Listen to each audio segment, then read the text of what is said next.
Welcome to மாயா பஜார். நிர்மலா கஜேந்திரன்.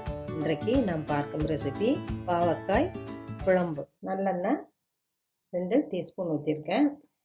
10 சின்ன வெங்காயம், கொஞ்சம் கருவேப்பிலை. சின்ன வெங்காயம் பெருசாக இருக்கிறதுனால 2ஆக கட் பண்ணியிருக்கேன். எண்ணெய் லேசாக காயிட்டும் போட்டுடலாம்.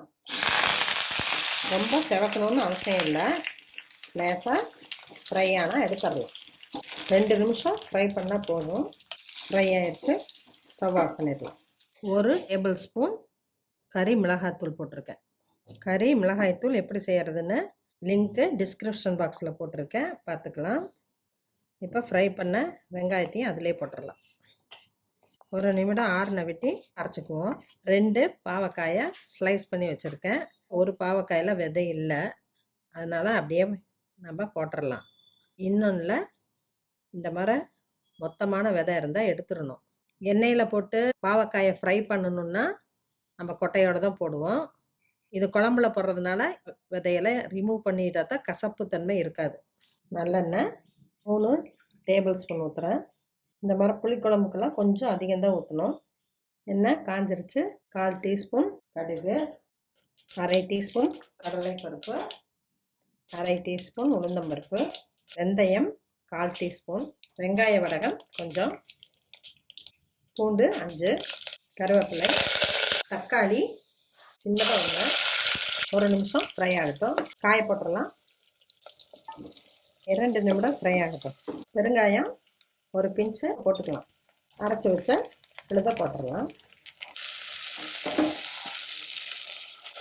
அரிசி கழுவுன தண்ணீரை ஊற்றிக்கலாம். புளிக்குழம்பு செய்கிறப்ப இந்த தண்ணியை யூஸ் பண்ணிக்கிட்டால் மிளகு வாசம் அடிக்காமல் இருக்கும்.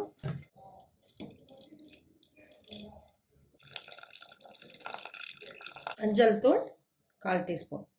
ஒரு எலுமிச்சம்பழ அளவு புளி ஊற வச்சுருக்கேன், அதை கரைச்சி ஊற்றிடலாம். 5 மினிட்ஸ் மீடியம் ஃப்ளேமில் வேகட்டும். நம்ம தண்ணி கரெக்டாக ஊற்றிருக்கிறோம். இந்தளவு தண்ணியாக தான் இருக்குது. கொதிக்கட்டும். இடையெல்லாம் ஓப்பன் பண்ணக்கூடாது. இந்த வேகிறதுக்குள்ளே நம்ம இந்த தேங்காயை அரைச்சிட்டு வந்துடுவோம். 3 டேபிள் ஸ்பூன். காய் நல்லா வெந்துடணும். காய் வெந்துருச்சு. அரைச்சி வச்ச தேங்காய் ஊற்றிடலாம். கொஞ்சம் தண்ணி. புளிக்குழம்புலாம் ரொம்ப தண்ணியாட்டம் இருக்கக்கூடாது, ஓரளவு கெட்டியாக இருந்தால் தான் டேஸ்ட்டாக இருக்கும். கல்லுப்பு தேவையான அளவு. வெள்ளைப்பாகு 1 டீஸ்பூன் ஊற்றுறேன். லைட்டாக இனிப்பு சுவை கொடுக்கும், குழந்தைங்களுக்கு சாப்பிடவும் பிடிக்கும். 1 நிமிடம் வேகட்டும். தேங்காய் ஊற்றின விட்டி ரொம்ப நேரம் கொதிக்கக்கூடாது. இந்த திக்னஸ் வந்துருச்சு. ஸ்டவ் ஆஃப் பண்ணிடலாம். பாவக்காய் குழம்பு ரெடி ஆயிடுச்சு. பாவக்காய் கசக்குங்கிறதுனால அதை அவாய்ட் பண்ணக்கூடாது. 6 சுவையில் கசப்பும் ஒரு சுவை. கசப்பாக இருக்க பொருளெல்லாம் மருத்துவ குணம் நிறைந்தது. குழந்தைகளுக்கு சின்ன வயசுலேருந்தே சொல்லி கொடுத்து பழக்கணும்.